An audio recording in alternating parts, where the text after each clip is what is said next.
Let's set up your new Stellar PTZ camera. Now you got your Stellar PTZ camera and controller, here's how you can set it. In this video, we are going to teach you on how you can configure the Stellar Mini controller to control your Stellar PTZ camera. In the box you've got everything you need, the wall mount, user manual, and the other accessories.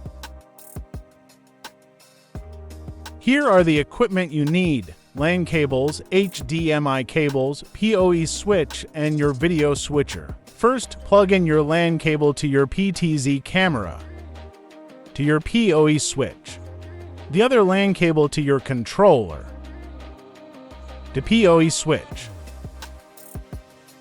There you have it. Now turn everything on. Now, in your Stellar Mini controller, as default nothing is set. To set it, just press the search. Once pressing the search button, you will see the two protocols available, the BSCA over IP and the ONVIF protocol. To set it, select the ONVIF, press F4 to select. You can set the name if you want, and set it to camera number you want. For now, let's set it to camera 1.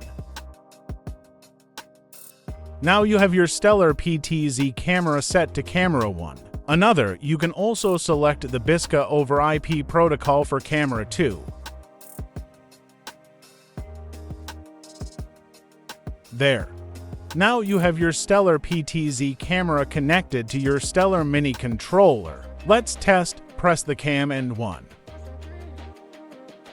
Once you see these two icons on the top, this means that your Stellar PTZ camera is successfully connected. You can now view the preview of your PTZ camera. You can now control your Stellar PTZ camera using your Stellar Mini Joystick controller. Let's now set up your video output. To connect the video output of the PTZ camera, we need an HDMI cable. Plug it into the PTZ camera and to your video switcher. Now we have our controller and video output ready. Another, if you want to have an external monitor for video output, just connect the HDMI cable to program out of your video switcher and connect it to your external monitor. Now you're all set for a professional and simple live streaming setup for your church, conference, or any live streaming event. With just one person, you can already go live, no need for additional operators. If you find this video interesting, don't forget to leave a like and follow so you can stay updated on more tech videos.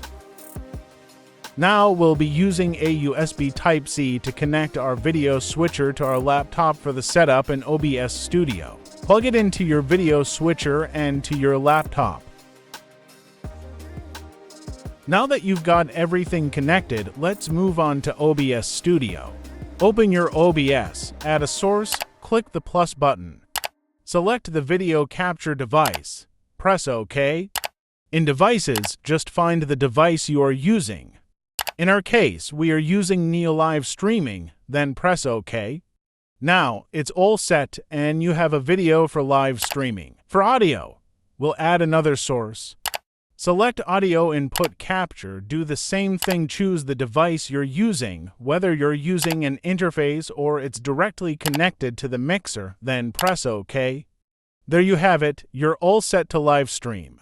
If you found this video helpful, thank you for leaving a like and thank you for watching.